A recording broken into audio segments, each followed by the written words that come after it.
হযরতে ইব্রাহিম আলাইহিস সালাম যে এলাকায় জন্মগ্রহণ করেছিলেন ওই এলাকায় এক জায়গায় দেখেছে মাছের পূজা, এলাকায় দেখছে গাছের পূজা। উনি এমন একটা গোত্রে জন্মগ্রহণ করেছিলেন, তিনি জন্মসূত্রে দেখছেন এলাকায় মাছের পূজা, বাজারে চলে মাছের পূজা, এলাকায় চলে গাছের পূজা। হযরতে ইব্রাহিম আলাইহিস সালামের একটাতেও মন বসে না। একদিন হঠাৎ করে একজনকে ডাক দিয়ে বলছেন, তোমরা যে এগুলোর পূজা করো এগুলো কি তোমার খোদা হতে পারে? সঙ্গে সঙ্গে একজন ডাক দিয়ে বলছে, এগুলো আমাদের খোদা। পরে নাউজুবিল্লাহ।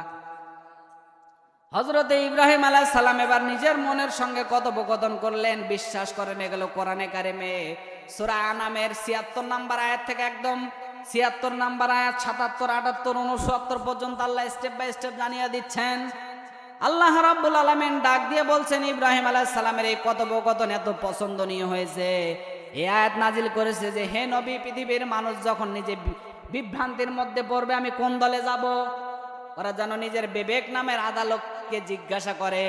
বিশ্বাস করেন ভাই, দুনিয়ার সব কিছু আপনাকে ধোঁকা দিতে পারে, কিন্তু আপনার বিবেক নামের আদালতে আপনাকে কোনোদিন ধোঁকা দেবে না। কথা বলেন না কেন? হযরতে ইব্রাহিম নবী আলাইহিস সালামে ওনার বিবেক নামে আদালতকে জিজ্ঞাসা করছেন, এগুলো যদি এই গাছ যদি খোদা হয়, গাছ তো খোদা হতে পারে না, মাছ তো খোদা হতে পারে না। কোরআনে কারিমে স্পষ্ট আয়াত আল্লাহ নাজিল করলেন, ফালাম্মা জান্না আলাইহিল লাইলু রাআ কাওকাবান ক্বালা হাযা রাব্বি ফালাম্মা আফালা ক্বালা লা উহিব্বুল আফিলিন।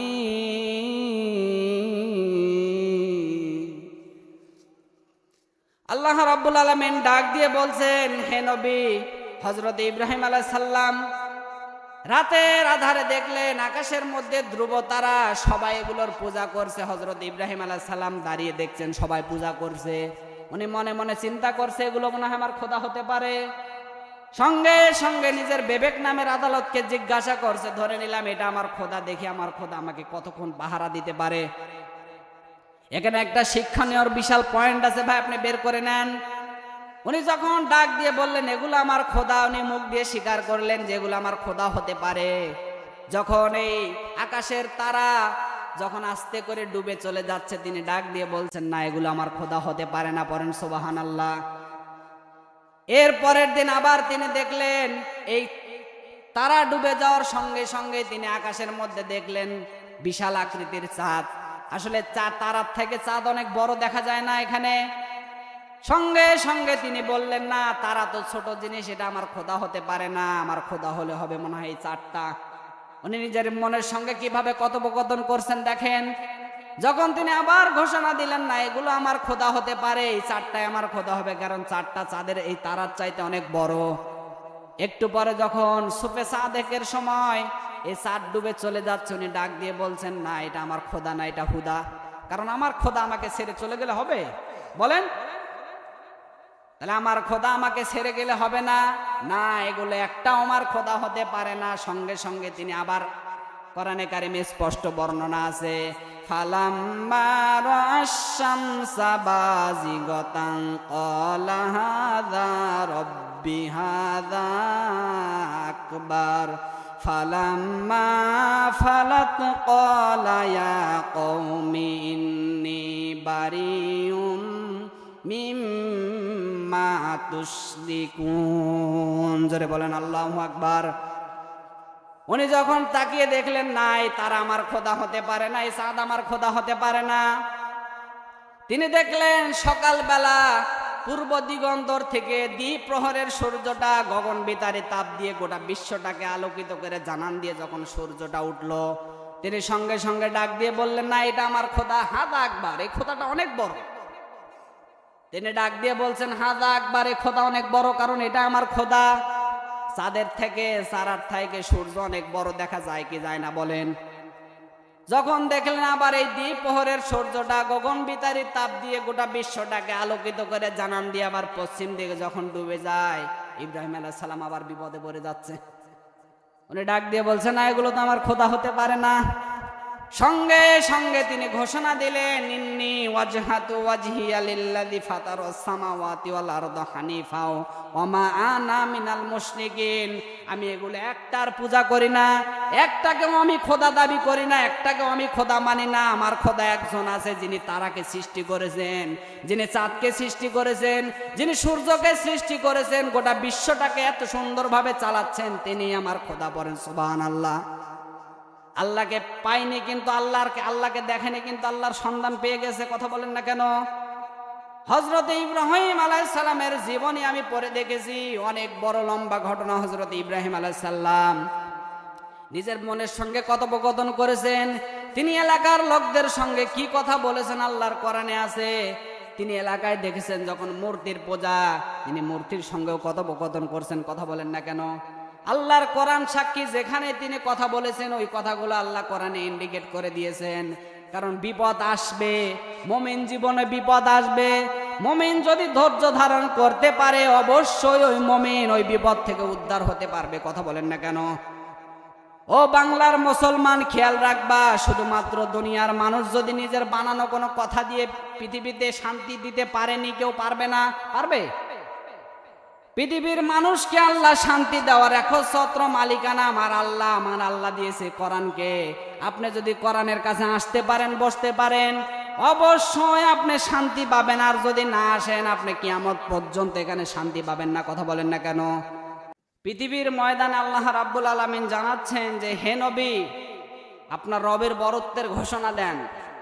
দুনিয়ার কোনো মানব রচিত বানানো কোনো কথা দিয়ে যদি মানুষ জীবন ধারণ করে, ও লোকটার জীবন ব্যর্থ, ও লোকটার জীবন দুনিয়া সফল হতে পারবে না, আখেরাতেও জাহান্নামে যাবে। কথা বলেন না কেন? কোরআনে কারীম জানিয়েছেন, ফালা ওয়া রাব্বিকা লা ইউমিনুনা হাত্তা ইউহাক্কিমুকা ফীমা শাজারা বাইনাহুম সুম্মা লা ইয়াজিদু ফী আনফুসিহিম হারাজাম মিম্মা কদাইতা ওয়া ইউসাল্লিমু তাসলিমা। জোরে বলেন আল্লাহু আকবার। সূরা নিসা 4 নম্বর সূরার 5 নম্বর পারার 1 নম্বর পৃষ্ঠার 1 নম্বর লাইনের 65 নম্বর আয়াত। এটা আল্লাহ তাআলা নিজের নামে কসম দিয়ে জানাচ্ছেন, লা ইউমিনুনা, মুমিন হতেই পারে না ওই লোকটা। কে? যে লোকটা আপনি কোনো বিষয়ে রায় দেওয়ার পরেও যদি মন থেকে আনন্দ চিত্রে স্বতঃস্ফূর্তভাবে মেনে নিতে না পারে। ব্যক্তি সমাজ থেকে শুরু করে নিয়ে আন্তর্জাতিক জীবন পর্যন্ত যত বিষয় দুনিয়াতে আছে, কোনো বিষয়ে যদি আপনি একবার রায় দিয়ে ফেলেন, এই রায় যদি এমনিতেই মেনে নেয়, এটা এক বিষয়। আর মন থেকে আনন্দ চিত্রে স্বতঃস্ফূর্তভাবে মানা, এটা আর এক বিষয়। রসুলের কোন রায় যদি পৃথিবীর ময়দানে আসে, আপনাকে মন থেকে আনন্দ চিত্রে মানা লাগবে। কথা বলেন না কেন? মন চায় না, মেনে নিলেন এমন না, বাধ্য হয়ে বিভিন্ন চাপে পড়ে মানসিকতার কারণে আপনি মেনে নিলেন এমন না। কিন্তু রসুলের বিধান দুনিয়াতে আসার পর আপনার দুনিয়ায় যদি একদিকে ক্ষতি হয়ে যাচ্ছে, এরপর আপনাকে স্বতঃস্ফূর্তভাবে মানা লাগবে। কথা বলেন না কেন? বিশ্বনবীর একবার তার নিজের ফুফাতো বোন সাফিয়া রাদিয়াল্লাহু তাআলা আনহাকে বিয়ের বন্দোবস্ত করেছিলেন তার পালিত সন্তান যায়েদ বিন হারিসার সাথে। তিনি একদিকে পালিত সন্তান আর একদিকে খাদেম। আল্লাহর নবীর নিজের ফুফাতো বোনে বিশাল সম্মান তার, এই কারণে কিন্তু মেয়েটাই বিয়েতে রাজি হয়েছিল না। তিনি কিন্তু বলেনি যে আমি মানব না। উনি বলেছিল, এটা কেমন হয়ে গেল? একটা গোলাম, একটা চাকর, যিনি আমাদের বাড়িতে কামলা দিয়ে খায়, আর তার সাথে আমার বিয়ে দেবে? আমি এত উচ্চ বংশের, কোরাইশ বংশের, এটা আমার মানাচ্ছে না। সঙ্গে সঙ্গে কোরআনে কারিমের সূরা আহজাবের 36 নম্বর আয়াত আল্লাহ নাজিল করলেন, ওমা কানা লিমুমিনিন ওয়ালা মুমিনাতিন ইযা কাদাল্লাহু ওয়া রাসূলুহু আমরান আইয়াকুনা লাহুমুল খিয়ারাতু মিন আমরিহিম ওয়া মান ইয়াসিল্লাহা ওয়া রাসূলুহু ফাকাদ দাল্লা দালালাম মুবিনা। আল্লাহ পাক বলছেন, হে নবী, এই নারী, এই পুরুষ, হে নবী, এই নারী এই পুরুষ, যতক্ষণ পর্যন্ত আমি আল্লাহ এবং আপনি রসুলের ফায়সালা দুনিয়াতে আসার পরে ও যদি বলে আমি মানি না, সেটা তো আলাদা। যদি মন খারাপও হয়, ওর আমল আখলাক আল্লাহ কিছু রাখবে না। কথা বলেন না কেন? কি বুঝলেন এখান থেকে? বিশ্ব নবী এত বড় যে নবী সৃষ্টির শুরু থেকে প্রত্যেকটা নবী এই নবীর উম্মত হওয়ার জন্য পাগল ছিল। এই নবীর আপন ফুফাতো বোন এই সাফিয়া রাদিয়াল্লাহু তাআলা আনহা, তিনি বিয়েতে রাজি না হয়ে যদি আল্লাহ কোরআনের আয়াত নাজিল করেন, আর বাংলাদেশে এরকম টাটকা মুশরিক কোরআনের কত আয়াতের বিপক্ষে যাচ্ছে। কথা বলেন না কেন? আশা করছি আমার কথার অর্থ আপনি বুঝতে পেরেছেন। এরপরেও যদি কেউ না বোঝার ভান করে এই জায়গায় বসে থাকেন, আপনার দ্বারাই কোরআন দিয়ে আপনার জীবন চালাতে পারবেন না, আপনার জীবন যাবে আবু জেহেলের কাতারে। কথা বলেন না কেন? শুধু এতটুকুই শেষ না, আল্লাহ তাআলার যদি নাজিলকৃত বিধান শুনলেই যদি মন খারাপ করলে আল্লাহ আমল আখলাক আল্লাহ নষ্ট করে দেয়। সূরা মুহাম্মদের 9 নম্বর আয়াতে আবার আল্লাহ জানাচ্ছেন, যালিকা বিআন্নাহুম কারিহু মা আনজালাল্লাহু ফাহাবাতু আমালাহু। হে নবী, আপনার বিধান শুধু শোনার পরেও যদি কেউ মন খারাপ করে, কারিহু ফাহাবাতু আমালাহু, ওর জীবনের যত আমল ছিল সব আমল আমি আল্লাহ নষ্ট করে দেব। কথা বলেন না কেন? তাহলে আল্লাহ রাসূলের জন্য কোনো বিধান আসলে যদি মন খারাপ করলে আমল আখলাক আল্লাহ নষ্ট করে দেয়। আর যে মানুষগুলো নিজেকে দাবি করে আমি মুসলিম, আর নামের আগে মোহাম্মদ লেখছে, আর নবীর বিরোধিতা কাজ করছে, ও টাটকা নির্ভেজাল মুশরিক। কথা বলেন না কেন? আমার যতটুকু ধারণা, আমি কোরআন হাদিস পড়ে যেটা পেয়েছি, পৃথিবীর কোন মানব রচিত কিতাব দিয়ে এই পৃথিবীতে কেউ শান্তি দিতে পারেনি। কিয়ামত পর্যন্ত এই পৃথিবীতে কেউ শান্তি দিতে পারবে না। কথা বলেন না কেন? একটা শিক্ষণীয় গল্প বলছি, শোনেন। এক দোকানদার একটা কর্মচারী রেখেছিলেন, ওর নাম ছিল শান্তি ইসলাম। আর দোকানদারের একটা সুন্দরী মেয়ে ছিল, ওর নাম শান্তি। ইসলামের সাথে শান্তির তলে তলে লাইন ছিল। শেষ পর্যন্ত দোকানদার জানতে পেরে আচ্ছা করে পিটিয়েছে। বেটা, তুই আমার দোকানে চাকর, কর্মচারী হয়ে আমার মেয়ের দিকে চোখ করে আমি রাখবই না। পিটিয়ে দোকান থেকে বিদায় করে দিয়েছে। ইসলাম ডাক দিয়ে বলছে, মালিক, শান্তির সাথে লাইন করার কারণে আমি মার খেলাম, চাকরি হারালাম, দেখি তোমার শান্তি তুমি কয়দিন রাখতে পারো। আপনাদের এই বোসাগঞ্জ বাজারে বাস স্ট্যান্ডে এসে ফোন দিয়ে মনে করেন শান্তিকে ডাক দিয়ে বলছে, শান্তি তুমি কোথায়? বলে, কেন? চলে আসো, পালানো লাগবে। সব কিছু নিয়ে যখন একত্র হয়েছে, দুইজনে ওয়াজানার উদ্দেশ্যে পাড়ি জমিয়েছে। সকালবেলা শান্তির বাবা দোকানে এসে চিল্লাচ্ছে, আমার শান্তি গেল কোথায়? আমার শান্তি গেল কোথায়? এলাকার লোকজন ডাক দিয়ে বলছে, কি ব্যাপার? শান্তি খোঁজার আগে আপনার দোকানের ইসলাম কর্মচারী কই? বলছে, ওরে আগে আমি পিটিয়ে দোকান থেকে বিদায় করে দিয়েছি। এলাকার লোকজন ডাক দিয়ে বলছে, বেটা, আপনি কি পাগল না মাথা খারাপ? ইসলাম বিদায় করে দিয়ে আপনি শান্তি তালাশ করতে চান? ইসলাম যেখানে শান্তি ওখানে। কথা বলেন না কেন? আজও যারা পৃথিবীর ময়দানে আল্লাহ এবং রসুলের বিধানকে সরে দিয়ে শান্তি দেওয়ার একচ্ছত্র মালিকানা আমার আল্লাহর হাতে, এটা যদি দুনিয়ায় কেউ কাঁধে নিতে চান, ওর ঠিকানা হবে আবু জেহেলের জাহান্নামে। কথা বলেন না কেন? আবু জেহেল জাহান্নামে যাবে, ওকেও জাহান্নামে যাওয়া লাগবে। কথা বলেন না কেন? মানব রচিত কোন কিতাব দিয়ে পৃথিবীতে কেউ শান্তি দিতে পারেনি। কিয়ামত পর্যন্ত পৃথিবীতে কেউ শান্তি দিতে পারবে না। কথা বলেন না কেন? এই কোরআন কার বলেন তো? কোরআন কার? পৃথিবীতে আইন চলবে কার বলেন? আল্লাহ বাদ দিয়ে অন্য কোন আইন চলবে? দুনিয়ার কোন মানব রচিত বানানো কিতাব দিয়ে কোন আইন বাংলার জমিনে কোনো কায়েম হবে না। কিয়ামত পর্যন্ত কেউ চেষ্টা করলে পারবে না। কথা বলেন না কেন? এই জন্য হযরতে আদম থেকে শুরু করে ঈসা রুহুল্লাহ পর্যন্ত প্রত্যেক ব্যক্তি নবীর উম্মত হওয়ার জন্য টেনশনে ছিলেন। কথা বলেন না কেন? পৃথিবীর মানুষকে আল্লাহ যা দিয়েছে, আরে মানুষ যা পেয়ে মানুষ আনন্দে আছে, আল্লাহ পাক বলছেন এগুলো একটাও বড় নিয়ামত না। আমার কাছে শ্রেষ্ঠ যে বড় নিয়ামত, তার নাম আল্লাহর কোরআন। কথা বলেন না কেন? হযরতে ইব্রাহিম আলাইহিস সালামের জীবনী পড়েছি আমি। হযরতে ইব্রাহিম নবী আলাইহিস সালামের জীবনী পড়ে দেখেছি, হযরত ইব্রাহিম আলাইহিস সালাম নিজের অন্তরের সাথে যুদ্ধ করতে করতে মহান রবের সত্যের সন্ধান তিনি পেয়েছিলেন। কথা বলেন না কেন? আর যারা এখানে আপনি আমি যারা বসে আছি, মনে করছি যে যা করছি করে শেষ বয়সে একবার হজ করে এসে আল্লাহর ওলি হয়ে যাব, ওই সুযোগ কিন্তু আপনাকে আল্লাহ দেবে না। কথা বলেন না কেন? নবীকে যদি কেউ ভালোবাসা দিয়ে জান্নাতে যেতে চায়, ও জান্নাতে যেতে পারবে? বলেন। বিশ্ব নবীজিকে যদি কেউ ভালোবাসা দিয়ে জান্নাতে প্রবেশ করতে চায়, ও ব্যক্তি কোনোদিনও জান্নাতে যেতে পারবে না। নবীর আপন চাচার নাম ছিল, একজনের নাম আবু তালিব আর একজনের নাম আবু লাহাব। কথা বলেন না কেন? যে নবীকে কেউ যদি একবার দেখে, ও ব্যক্তির জন্য জাহান্নামের আগুন আল্লাহ হারাম করে দিবে। কথা বলেন না কেন? একবার না অসংখ্য বার নবীকে ভালোবাসা দিয়েছিলেন এই দুই চাচা, কিন্তু মারা যাওয়ার পরে দুইজনই মোশরেক হয়ে মারা গিয়েছে। কথা বলেন না কেন? কারণ তাদের ব্যক্তি জীবন, সমাজ জীবন কোরআনের সাথে মিল নেই। আল্লাহ রাব্বুল আলামিন তাদের অন্তরের ভেতরে ফি কুলুবিহিম মারাদুন, আল্লাহ তাদের অন্তরের ভেতরে মোহর মেরে দিয়েছে। কিয়ামত পর্যন্ত ওদের মুশরিকের জন্য যদি কেউ হাত তোলে, আল্লাহ হাত কবুল করবে না। কথা বলেন না কেন? একবার না, দুইবার না। এই যে আবু তালিব নবীজির চাচা, এই ব্যক্তিটা মারা যাচ্ছিলেন, নবী বারবার ডাক দিয়ে বলছেন, চাচা আপনি শুধু একবার লা ইলাহা পড়েন, বাকি বিতর্কিত করার দায়িত্ব আল্লাহর সাথে আমার। সঙ্গে সঙ্গে তিনি ডাক দিয়ে বলছেন, ভাতিজা আমি এটা করতে পারলাম না।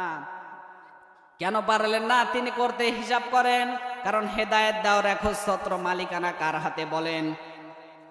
নবীজি জানিয়েছেন, মানিত্তাবাল হুদা বিগয়রিল কোরআন আদাল্লাহুল্লাহ।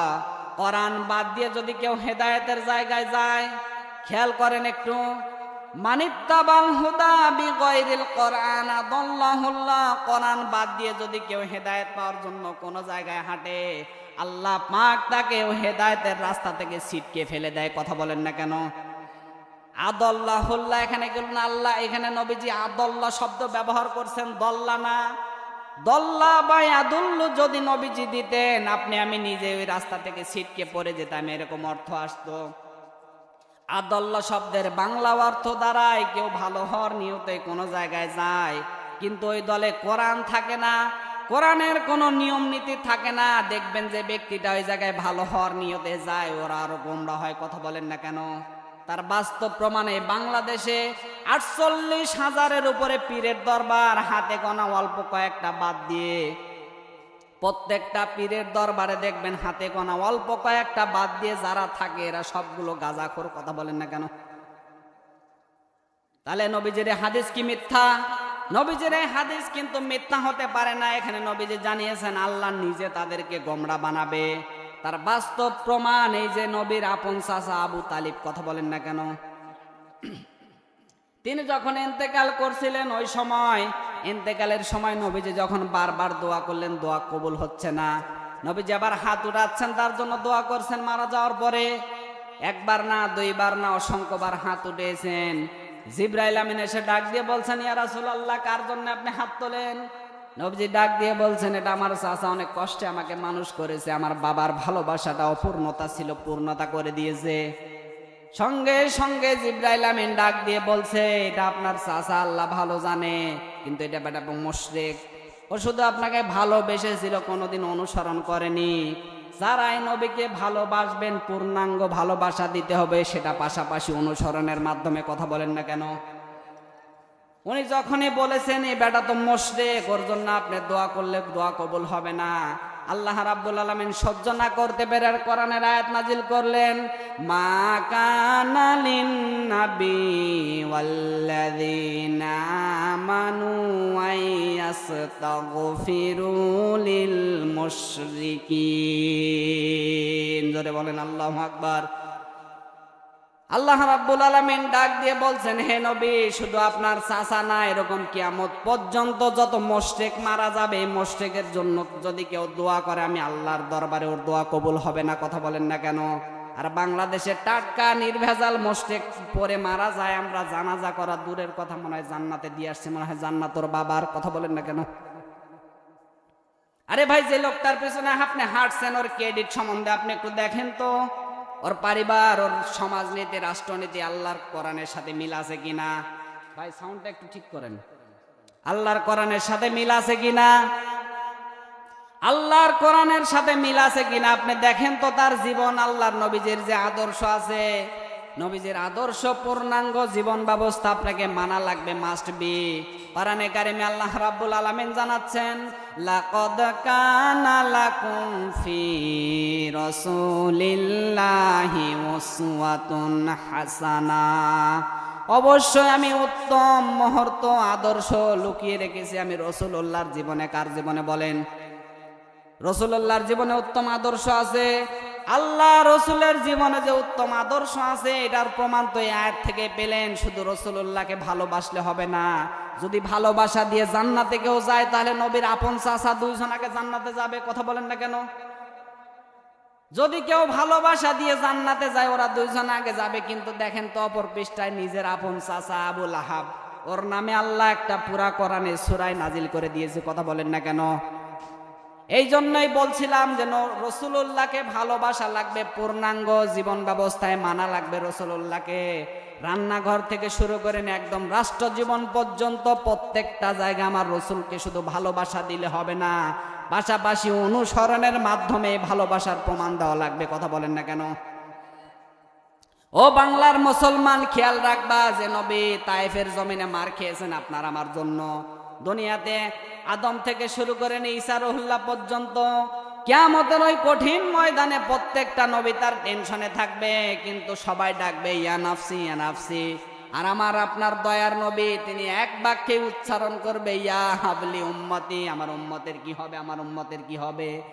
আরে ভাই, যে লোকটা আপনার আমার জন্য এত কষ্ট করেছে, সৃষ্টির মহামানব বিশ্বনবী আমাদের জন্য এত কিছু করছে, আপনি আমি সেই রাসূলুল্লাহকে অনুসরণ করতে পারছি না। কথা বলেন না কেন? বিশ্বাস করেন, কোরআন আমার সামনে, আমি আপনাদেরকে ভালোবাসি, আপনি আমি জাহান্নামে চলে যাব, এটা আপনার আমার, আপনি আমি জাহান্নামে চলে যাচ্ছি। আপনার আমার যে ক্রেডিট এটা তো রাসূলুল্লাহর বিপক্ষে হয়। রাসূল পৃথিবীতে যা করছে পূর্ণাঙ্গ জীবন ব্যবস্থা আপনাকে মানা লাগবে। আমি ইব্রাহিম আলাইহিস সালামের জীবনী বলছিলাম। হযরতে ইব্রাহিম আলাইহিস সালাম নিজের জীবনের সাথে যুদ্ধ করতে করতে মহাসত্যের সন্ধান পেয়েছে। কথা বলেন না কেন? কোরআনে কারিমে আল্লাহ জানাচ্ছেন, ওয়া ইয বিতালা ইব্রাহিমা রাব্বুহু বিকালিমাতিন ফাতাম্মাহুন্না ক্বালা ইন্নী জাইলুকা লিন্নাসি ইমামা। জোরে বলেন আল্লাহু আকবার। আল্লাহ রাব্বুল আলামিন ডাক দিয়ে বলছেন, হে নবী, আপনার পিতা হযরত ইব্রাহিম আলাইহিস সালামের জীবনী মানুষদের সামনে উপস্থাপন করেন। হযরত ইব্রাহিম আলাইহিস সালাম যে এলাকায় জন্মগ্রহণ করেছিলেন ওই এলাকায় এত পরিমাণ পরীক্ষা হযরত ইব্রাহিম আলাইহিস সালাম দিয়েছেন, এত পরিমাণ পরীক্ষা দিয়েছেন, কারণ আল্লাহ পাক শেষ আয়াতে ঘোষণা দিলেন, ইন্নী জাইলুকা লিন্নাসি ইমামা ইব্রাহিম, তোমার কাছে আমি এত পরীক্ষা নিলাম, কোন পরীক্ষায় তুমি ফেল মারলা না, যাও গোটা বিশ্ব মুসলিম মিল্লাতের জাতির পিতা তোমাকে আমি নির্বাচন করলাম। পড়েন সুবহানাল্লাহ। একটা দুইটা পরীক্ষা না, অসংখ্য পরীক্ষা নিয়েছে হযরত ইব্রাহিম নবী আলাইহিস সালামের জীবনে। আমি পড়েছি একটা না অসংখ্য ভয়ঙ্কর পরীক্ষা হযরত ইব্রাহিম নবী আলাইহিস সালাম দিয়েছেন। প্রথম নাম্বার পরীক্ষা দিয়েছিলেন কিসের পরীক্ষা দেখেন তো? ইলকাউ ফিন্নার। ইব্রাহিম আলাইহিস সালাম দেখেন প্রথম নাম্বার পরীক্ষা দিয়েছে অগ্নির পরীক্ষা। কিসের পরীক্ষা বলেন? হযরতে ইব্রাহিম আলাইহিস সালামকে নমরুদ ডাক দিয়ে বলছেন, ইব্রাহিম ঈমান ছেড়ে দাও, তোমাকে আমি ছেড়ে দেব। হযরতে ইব্রাহিম আলাইহিস সালাম ডাক দিয়ে বলছেন, আমার ঈমান কেন, আমার কলিজা যদি বের করতে আমাকে যদি গোটা সম্পদ একদিকে দাও আর আমি ইব্রাহিমকে একদিকে রাখো, আমাকে যদি বলে গোটা দুনিয়া তোমার, ঈমান ছাড়ো, আমি ইব্রাহিম নবী ঈমান ছাড়বো না। তিনাকে অগ্নিকুণ্ডে যখন ঝোলানো হয় ওই সময় ডাক দিয়ে বলছেন, তোমায় ঈমান ছেড়ে দিলে আমি তোমাকে ছেড়ে দেব। কিন্তু বিশ্বাস ছিল যে আমি আছি এখানে, মহান রব অবশ্যই আমাকে এই বিপদ থেকে উদ্ধার করবে। কথা বলেন না কেন? দেখেন তো ইব্রাহিম আলাইহিস সালামের কি তাকওয়া ছিলেন, আল্লাহর প্রতি ভরসা ছিলেন, বিশ্বাস ছিলেন আমার আল্লাহ আমাকে নষ্ট হতে দেবে না, কারণ মুমিন জীবনে পরীক্ষা আসবে। কথা বলেন না কেন? বিশ্ব নবীজি জানিয়েছেন, আসাদুন নাসি বালান আল আম্বিয়া, পৃথিবীতে আল্লাহ সবচাইতে পরীক্ষা নেয় নবীদের। কাদের? এরপরে নেয় আল্লাহ সিদ্দিকিনদের, তারপরে সালেহিনদের। ইবতালার রাজুলু আলা হাসাবি দিনহি, এরপরে যে ব্যক্তি দিনদারি বেশি, দিনের উপর অটল থাকে বেশি, এর জীবনে পরীক্ষা বেশি। নবীজি বলছেন আপনি এখন নামাজ পড়েন 5 ওয়াক্ত, দিনের উপর টিকে থাকেন, দেখেন আপনার সবচাইতে বিপদ হবে। কথা বলেন না কেন? হযরতে আবু বকরের জীবনে দেখেন তো, দান করতে করতে এত নিঃস্ব হয়ে পড়েছিলেন হযরতে আবু বকর। বিশ্বনবীজি তাবুকের যুদ্ধের ডাক দিয়েছিলেন, মসজিদে নববীতে নিজের পাগড়িটা রুমালটা বিছিয়ে বেলালকে ডাক দিয়ে বললেন, বেলাল একটা ঘোষণা দিয়ে আসো যে নবীজি যুদ্ধের ময়দানে যাওয়ার জন্য কালেকশন করছে, যার যতটুকু সামর্থ্য তারা যেন ওই জায়গায় দিয়ে যায়। সবাই দান করছিল, কেউ সম্পদের অর্ধেক, কেউ 3 ভাগের 2 ভাগ। কিন্তু হযরতে আবু বকর বাড়িতে যে সম্পদগুলো ছিল ওগুলো তো নিয়েছে, চুলার ভেতরে রান্না করা ছাই ছিল, ওই ছাইগুলো টোপলা বেঁধে নিয়েছে। স্ত্রী উম্মে রোমানা ডাক দিয়ে বলছে, স্বামী আমার, সবাই তো এই নবীজির যুদ্ধের জন্য অনেক কিছু দিচ্ছে, আমি আবু বকর, আমার তো দেওয়ার মতো অন্তত কিছু নেই, তুমি একটু অপেক্ষা করো। ঘরের ভেতরে ঢুকে খেজুর দিয়ে একটা পাটি ছিলেন, ওটা তুললেন, পরনের শাড়িটা খুলে খেজুর পাটিটা পরলেন, শাড়িটা দিয়ে আবু বকরের হাতে দিয়ে বললেন, এটা নিয়ে যাও নবীজির দরবারে। আবু বকর ডাক দিয়ে বলছেন, এটা দিয়ে কি হবে? স্ত্রী উম্মে রোমানা ডাক দিয়ে বলছেন, সবাই যদি নবীজির যুদ্ধের জন্য দেয়, আমার তো অন্তত দেওয়ার মতো কিছু নেই, কাপড়টা দিলাম এই কারণেই, কারণ তাবুকের যুদ্ধে যখন সাহাবীরা বিভিন্ন ক্ষেত্রে কতল হয়ে যাবে, ওদের যে ক্ষত স্থানগুলো পরিষ্কার করে ব্যান্ডেজ করার মতো কাপড় লাগবে, আমার এই পুরাতন কাপড়টা দিয়ে হলো কাজ চলবে। পড়েন সুবহানাল্লাহ। হযরতে আবু বকর সেই দিন দানগুলো নিয়ে গিয়েছিলেন, পাগড়ির ভেতরে রুমালের উপরে চাদরে ছিটিয়ে দিলেন দানগুলো। তাকিয়ে দেখলেন জিবরাইল আমিন খেজুর পাতার পাটি পরে দাঁড়িয়ে আছে। বিশ্বনবী ডাক দিয়ে বলছেন, ইয়া আখি জিবরাইল, তোমাদের এই অবস্থা কেন? জিবরাইল আমিন ডাক দিয়ে বলছেন, ইয়া রাসূলুল্লাহ, ইয়া হাবিবাল্লাহ, আপনি কি আবু বকরের বাড়ির খবর জানেন? এই ব্যক্তিটা দান করতে করতে এত নিঃস্ব হয়ে পড়েছেন, শেষ পর্যন্ত উনার স্ত্রী খেজুর পাতার পাটি পর্যন্ত পরে দাঁড়িয়ে আছে। শুধু আজকে আমি একা না, আসমান জমিনে যত ফেরেশতা দেখতে পাচ্ছেন, প্রত্যেক ফেরেশতার পোশাকের নামই হচ্ছে আজকের এই খেজুর পাতার পাটি। পড়েন সুবহানাল্লাহ। আরে ভাই, ধৈর্য ধরে পরীক্ষা যারা দেবে এদেরই নাম মুমিন। আপনি নামাজ পড়বেন 5 ওয়াক্ত, আপনার গরু মারা যাবে, কথা বলেন না কেন? আপনি নামাজ পড়বেন, দিনের উপর টিকে থাকবেন, হকের উপর টিকে থাকবেন, আপনার বিপদ থাকবে, কথা বলেন না কেন? কিন্তু ধৈর্য ধারণ করা লাগবে। দেখেন তো আশারে মুবাশশারা 10 জন সাহাবীর ভেতরে হযরতে আবু বকরের নাম আছে না নেই? বলেন। হযরতে আবু বকর সেদিন দানগুলো দেওয়ার সঙ্গে সঙ্গে আবু বকরকে প্রশ্ন করা হয়েছিল, আবু বকর ছাইগুলো কি জন্য নিয়ে আসলা?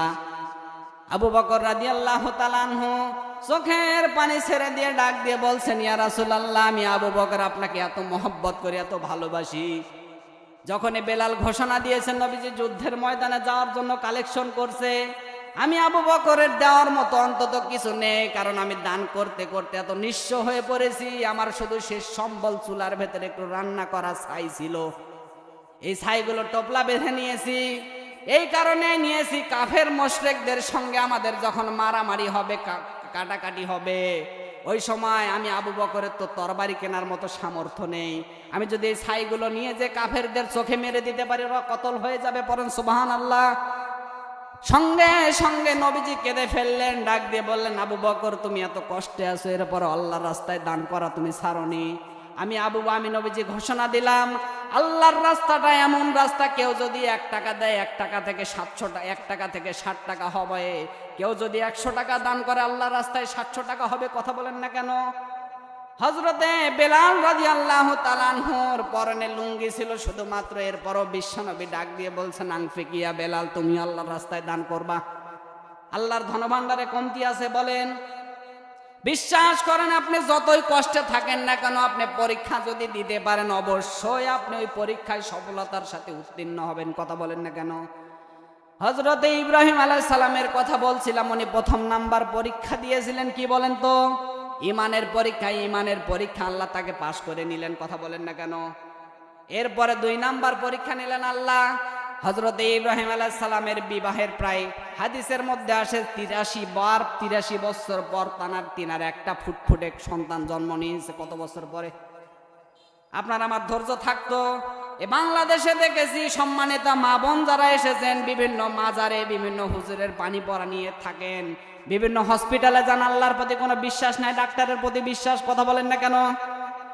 অনেকে যদি জিজ্ঞাসা করেন তোমার বাচ্চা হয় না, কেন মুখ ডাক্তারের কাছে গিয়েছিলাম, ওষুধ খেয়ে ভালো হয়েছে, এরপরে বাচ্চা হয়েছে, আমার কথা বলেন না কেন?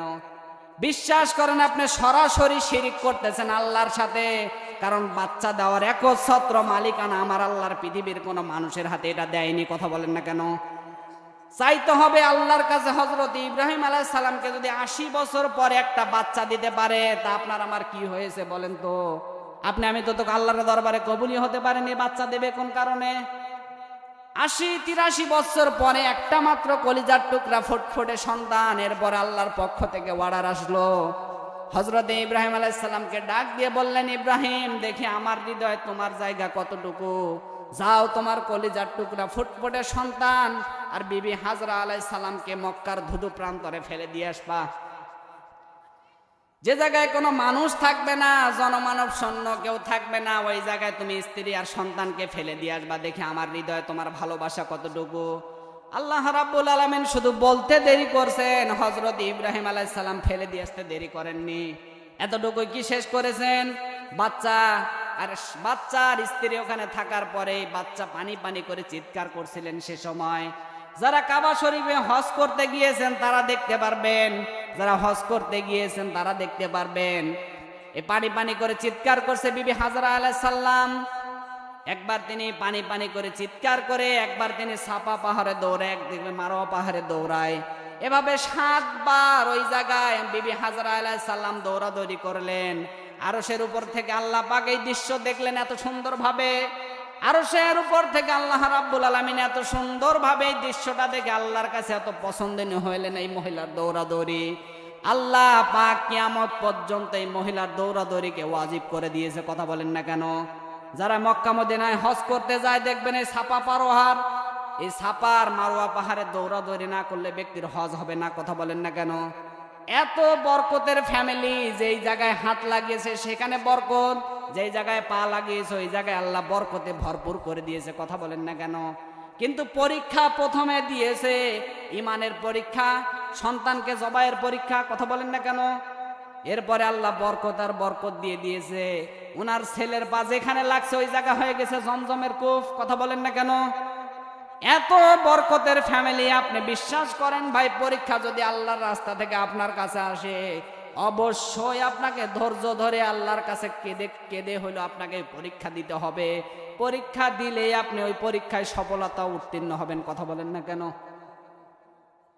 আল্লাহ রাব্বুল আলামিন আয়াত নাজিল করে জানাচ্ছেন যে হে নবী, মানুষকে বিচলিত যেন মানুষ না হয়। আপনি ইব্রাহিম আলাইহিস সালামের জীবনে মানুষদের এখানে উপস্থাপন করেন। পরীক্ষা মানুষের জীবনে আসবে, পরীক্ষায় যারাই টিকে থাকতে পারবে, পরীক্ষায় ধৈর্য ধারণ করতে পারবে, এরাই হবে দুনিয়ায় সফল, আখিরাতে সফল, কথা বলেন না কেন? এতটুকুই কি শেষ? হাদিস কোরআন আমি যতটুকু গবেষণা করে পেয়েছি, হযরত ইব্রাহিম আলাইহিস সালাম আমাদের বিশ্ব নবী, কোরআন হাদিস অনুযায়ী আমি প্রায় 60টা মিল পেয়েছি। কয়টা? 1 নাম্বার মিল হচ্ছে চেহারা ফেস কাটিনে মিল, 1 নাম্বার মিল হচ্ছে চেহারা ফেস কাটিনে মিল। বিশ্বনবী মেরাজে গিয়েছিলেন, মেরাজের রজনীতে ফজরের নামাজের পরে সাহাবায়ে কেরামদের সামনে বর্ণনা করলেন, এক এক নবীর সাথে এক এক আসমানে আমার সঙ্গে দেখা, এক আসমানে আমার পিতা ইব্রাহিম আলাইহিস সালামের সঙ্গে দেখা। হযরত আবু বকর ডাক দিয়ে বলছেন, হে নবী, ইব্রাহিম আলাইহিস সালামের চেহারা কেমন?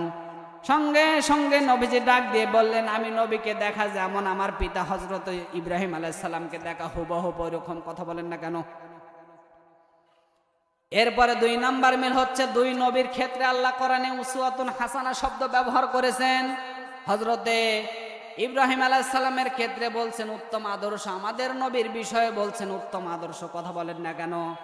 এখন এটা কোথায় পেবেন দেখেন, আল্লাহ রাব্বুল আলামিন বলছেন, লাকাদ কানা লাকুম ফি রাসূলিল্লাহি উসওয়াতুন হাসানা, অবশ্যই আমি আল্লাহ উত্তম আদর্শ রেখে দিয়েছি রাসূলুল্লাহর জীবনে। কার জীবনে বলেন? আবার অপর পৃষ্ঠা আর এক আয়াতে আল্লাহ দিয়েছেন, কদ কানাত লাকুম উসওয়াতুন হাসানাতুন ফি ইব্রাহিম, ইব্রাহিম আলাইহিস সালামের জীবনে উত্তম আদর্শ আছে। তাহলে 2 নবীর ক্ষেত্রে উসওয়াতুন হাসানা, 2 নবীর ক্ষেত্রে মিল আছে কি নাই বলেন? 3 নাম্বার মিল হচ্ছে দুই নবী কাবা ঘর বানিয়েছেন। ইব্রাহিম আলাইহিস সালাম বানিয়েছেন বয়স্ক অবস্থায়, আর বিশ্ব নবী বানিয়েছেন শৈশবকালে। তাহলে 3 নাম্বার মিল গেল। 4 নাম্বার মিল হচ্ছে দুই নবী কোরআনের কথা বলতে গিয়ে ঘর ছাড়া হয়েছেন। এই বাংলাদেশে যারাই কোরআনের কথা বলে, যারাই কোরআনের পক্ষে কথা বলবে, এই লোকগুলোকে ঘর ছাড়া হতে হবে। কথা বলেন না কেন? দুই নবী কোরআনের কথা বলতে গিয়ে ঘর ছাড়া হয়েছেন। হযরত ইব্রাহিম আলাইহিস সালাম জন্মগ্রহণ করেছিলেন ইরাকের বাবেল নগরীতে। তিনি ইরাকের বাবেল নগরী থেকে গেলেন ফিলিস্তিন, তারপরে মিশর, বাহরাইন, এভাবে তিনি বিভিন্ন জায়গায় সফর করলেন। কারণ কোরআনের দাওয়াত দিতে গিয়ে অনেক জনের কাছে তিনি মার খেয়েছেন, অপমানিত হয়েছেন, লাঞ্ছিত হয়েছেন। কোরআনের পক্ষেই যারা কথা বলবে এরা অপমানিত হবে, লাঞ্ছিত হবে, কিন্তু আল্লাহ কখনো এদেরকে নষ্ট হতে দেবে না। কথা বলেন না কেন? হযরত ইব্রাহিম আলাইহিস সালামের এই যে 4 নাম্বার মিল বললাম, দুই নবী কোরআনের কথা বলতে গিয়ে ঘর ছাড়া হয়েছে। হযরত ইব্রাহিম আলাইহিস সালাম ইরাকের বাবেল নগরী থেকে বিশ্বের আনাচে কোনাচে, আর আমার নবী হযরতে মুহাম্মদ রাসূলুল্লাহ, সকলে বলে সাল্লাল্লাহু আলাইহি সাল্লাম, তিনি মক্কা থেকে মদিনায় হিজরত করেছেন। কথা বলেন না কেন? তাহলে দুই নবীর ক্ষেত্রে কোরআনের ভেতরে 4 নাম্বার মিল আমরা পেলাম। দুই নবী কোরআনের কথা বলার কারণে ঘর ছাড়া হয়েছে। কথা বলেন না কেন? 5 নাম্বার মিল হচ্ছে হাদিসের মধ্যে এসেছে, 5 নাম্বার মিল হচ্ছে ইন্নী হারামতুল মাদিনা কামা হারাম ইব্রাহিম মক্কা। এই মদিনায় আর মক্কায় 2টা জায়গা আছে, একটার নাম হচ্ছে হুদুদুল হারাম। কথা বলেন না কেন? কেউ যদি কাউকে জবাই করে ওই জায়গায় হত্যা করে ওই হুদুদুল হারামের ভেতরে ঢোকে, ওকে কিন্তু ধরা ওই জায়গায় হারাম হয়ে যাবে। কথা বলেন না কেন? এই মক্কারটা দিয়েছে হযরতে ইব্রাহিম আলাইহিস সালাম, আর মদিনারটা দিয়েছে আমাদের নবী মুহাম্মদুর রাসূলুল্লাহ সাল্লাল্লাহু আলাইহি সাল্লাম। এখানে হুদুদুল হারামের মধ্যে আমি মনে করেন যে কাউকে জবাই করে দিয়েছি, সৌদিতে যদি কাউকে হত্যা করে ওখানে ঢোকে, বিশ্বাস করেন ওই জায়গার মুহূর্তে যতক্ষণ পর্যন্ত ওই ব্যক্তি নিজের ইচ্ছায় ওখান থেকে বের না হয়ে আসবে, ওকে কেউ বের করতে পারবে না, কারণ ওকে ধরাটাই হারাম। কথা বলেন না কেন? এই মক্কারটা দিয়েছে ইব্রাহিম আলাইহিস সালাম, আর মদিনারটা দিয়েছে আমাদের নবী। তাহলে দুই নবীর ক্ষেত্রে এই যে হুদুদুল হারাম, দুই নবীর ক্ষেত্রে মিল আছে না নেই? কথা বলেন। 6 নাম্বার মিল হচ্ছে দুই নবী হচ্ছে সব নবীদের একজন নবী, সব নবীদের নেতা, আর একজন নবী হচ্ছে সব নবীদের পিতা। কথা বলেন না কেন? 7 নাম্বার মিল হচ্ছে 7 নাম্বার মিল যে দুই নবীর জন্য আমরা নামাজের শেষ ভাগে যে দরুদ পড়ি, দুই নবীর ক্ষেত্রে আমরা দরুদ পড়ি কি পড়ি না বলেন? প্রথমে আমাদের নবীর নামে, এরপরে ইব্রাহিম আলাইহিস সালামের নামে দরুদ আছে না নেই? কোরআন হাদিস অনুযায়ী 7টা মিল এখানে আছে। 7টা মিল হযরত ইব্রাহিম আলাইহিস সালামের জীবনী আছে, আমাদের নবী মুহাম্মদ রাসূলুল্লাহ সাল্লাল্লাহু আলাইহি সাল্লামের জীবনী আছে। পড়েন সুবহানাল্লাহ। এরপরে আসেন হযরতে ইব্রাহিম আলাইহিস সালাম কিভাবে তার কওমের জাতির লোকের সঙ্গে কথোপকথন করে, যুদ্ধ করে, নিজের বিবেক নামে আদালতের সঙ্গে সংগ্রাম করে, যুদ্ধ করে তিনি মহাসত্যের সন্ধান পেয়েছেন। কোরআনে কারিমে আল্লাহ রাব্বুল আলামিন জানাচ্ছেন, হযরতে ইব্রাহিম আলাইহিস সালাম যে এলাকায় জন্মগ্রহণ করেছিলেন, ওই এলাকায় এক জায়গায় দেখেছে মাছের পূজা, এলাকায় দেখছে গাছের পূজা। উনি এমন একটা গোত্রে জন্মগ্রহণ করেছিলেন, তিনি জন্মসূত্রে দেখছেন এলাকায় মাছের পূজা, বাজারে চলে মাছের পূজা, এলাকায় চলে গাছের পূজা। হযরতে ইব্রাহিম আলাইহিস সালামের একটাতেও মন বসে না। একদিন হঠাৎ করে একজনকে ডাক দিয়ে বলছেন, তোমরা যে এগুলোর পূজা করো, এগুলো কি তোমার খোদা হতে পারে? সঙ্গে সঙ্গে একজন ডাক দিয়ে বলছে, এগুলো আমাদের খোদা।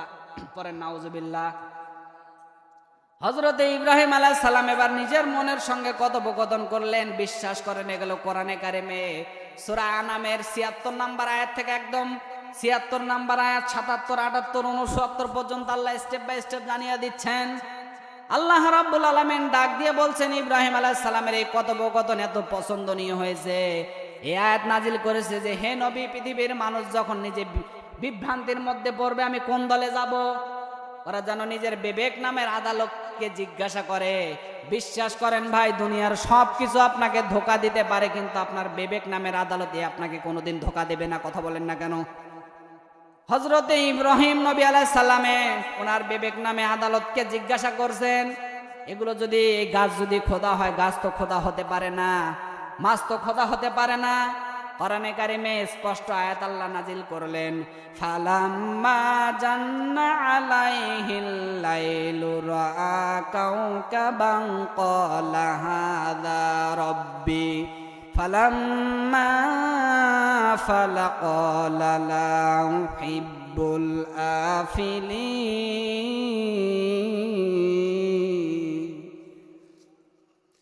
আল্লাহ রাব্বুল আলামিন ডাক দিয়ে বলছেন, হে নবী, হযরত ইব্রাহিম আলাইহিস সালাম রাতের আধারে দেখলেন আকাশের মধ্যে ধ্রুব তারা, সবাই এগুলোর পূজা করছে। হযরত ইব্রাহিম আলাইহিস সালাম দাঁড়িয়ে দেখছেন সবাই পূজা করছে।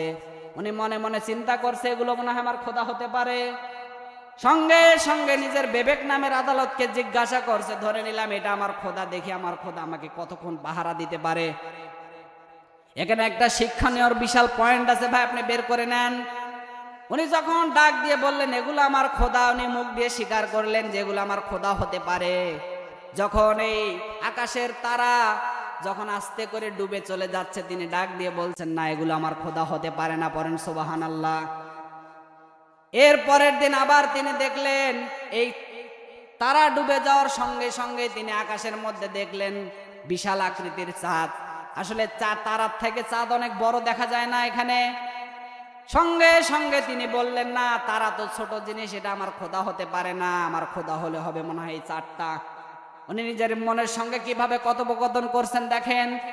যখন তিনি আবার ঘোষণা দিলেন, না, এগুলো আমার খোদা হতে পারে, এই চাঁদটাই আমার খোদা হবে, কারণ চাঁদটা চাঁদের এই তারার চাইতে অনেক বড়। একটু পরে যখন সুফে সাদেকের সময় এই চাঁদ ডুবে চলে যাচ্ছে, উনি ডাক দিয়ে বলছেন, না, এটা আমার খোদা না, এটা হুদা। কারণ আমার খোদা আমাকে ছেড়ে চলে গেলে হবে? বলেন, তাহলে আমার খোদা আমাকে ছেড়ে গেলে হবে না। না, এগুলো একটাও আমার খোদা হতে পারে না। সঙ্গে সঙ্গে তিনি আবার, কোরআনে কারিমে স্পষ্ট বর্ণনা আছে, ফালাম্মা রা'আশ-শামসা বাযিগাতান ক্বালা হাযা রাব্বি হাযা আকবার ফালাম্মা ফালাত ক্বালা ইয়া কওমি ইন্নী বারিউম মিম্মা তুশরিকুন। জোরে বলেন আল্লাহু আকবার। উনি যখন তাকিয়ে দেখলেন, নাই, তারা আমার খোদা হতে পারে না, এই চাঁদ আমার খোদা হতে পারে না, তিনি দেখলেন সকালবেলা পূর্ব দিগন্তর থেকে দ্বীপ প্রহরের সূর্যটা গগন বিতারে তাপ দিয়ে গোটা বিশ্বটাকে আলোকিত করে জানান দিয়ে যখন সূর্যটা উঠলো, তিনি সঙ্গে সঙ্গে ডাক দিয়ে বললেন, না, এটা আমার খোদা হাযা আকবার, এই খোদাটা অনেক বড়। তিনি ডাক দিয়ে বলছেন, হাযা আকবার, এই খোদা অনেক বড়, কারণ এটা আমার খোদা। চাঁদের থেকে, চারার থেকে সূর্য অনেক বড় দেখা যায় কি যায় না বলেন? যখন দেখলেন আবার এই দ্বীপ প্রহরের সূর্যটা গগন বিতারী তাপ দিয়ে গোটা বিশ্বটাকে আলোকিত করে জানান দিয়ে আবার পশ্চিম দিকে যখন ডুবে যায়, ইব্রাহিম আলাইহিস সালাম আবার বিপদে পড়ে যাচ্ছে। উনি ডাক দিয়ে বলছেন, না, এগুলো তো আমার খোদা হতে পারে না। সঙ্গে সঙ্গে তিনি ঘোষণা দিলেন, ইন্নী ওয়াজহাতু ওয়াজহিয়া লিল্লাযী ফাতারাস সামাওয়াতি ওয়াল আরদা হানিফা ওয়া মা আনা মিনাল মুশরিকিন।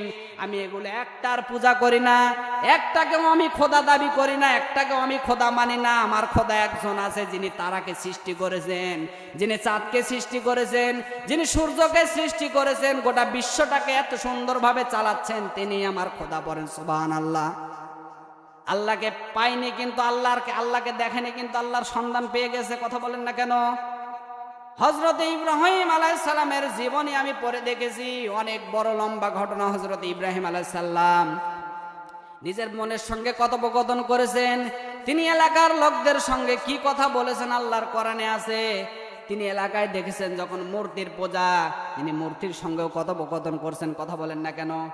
আল্লাহর কোরআন সাক্ষী, যেখানে তিনি কথা বলেছেন ওই কথাগুলো আল্লাহ কোরআনে ইন্ডিকেট করে দিয়েছেন। কারণ বিপদ আসবে, মুমিন জীবনে বিপদ আসবে। মুমিন যদি ধৈর্য ধারণ করতে পারে, অবশ্যই ওই মুমিন ওই বিপদ থেকে উদ্ধার হতে পারবে। কথা বলেন না কেন? ও বাংলার মুসলমান, খেয়াল রাখবা, শুধুমাত্র দুনিয়ার মানুষ যদি নিজের বানানো কোনো কথা দিয়ে পৃথিবীতে শান্তি দিতে পারেনি, কেউ পারবে না। পারবে? পৃথিবীর মানুষকে আল্লাহ শান্তি দেওয়ার একচ্ছত্র মালিকানা আমার আল্লাহ। আমার আল্লাহ দিয়েছে কোরআনকে। আপনি যদি কোরআনের কাছে আসতে পারেন, বসতে পারেন, অবশ্যই আপনি শান্তি পাবেন, আর যদি না আসেন আপনি কিয়ামত পর্যন্ত এখানে শান্তি পাবেন না। কথা বলেন না কেন? হযরতে ওমর দেখেন তো, যে ওমর রাস্তা দিয়ে হাঁটলে শয়তান 40 দিন পর্যন্ত ওই রাস্তায় হাঁটে না। সেই ওমর, হযরতে ওমরকে আল্লাহ অর্ধ পৃথিবীর খলিফা বানিয়েছেন, নিজের যোগ্যতায় বানাননি। অবশ্যই আল্লাহর কোরআনের যোগ্যতা ছিল, এই জন্য হযরতে ওমরকে আল্লাহ অর্ধ পৃথিবীর খলিফা বানিয়ে দিয়েছে।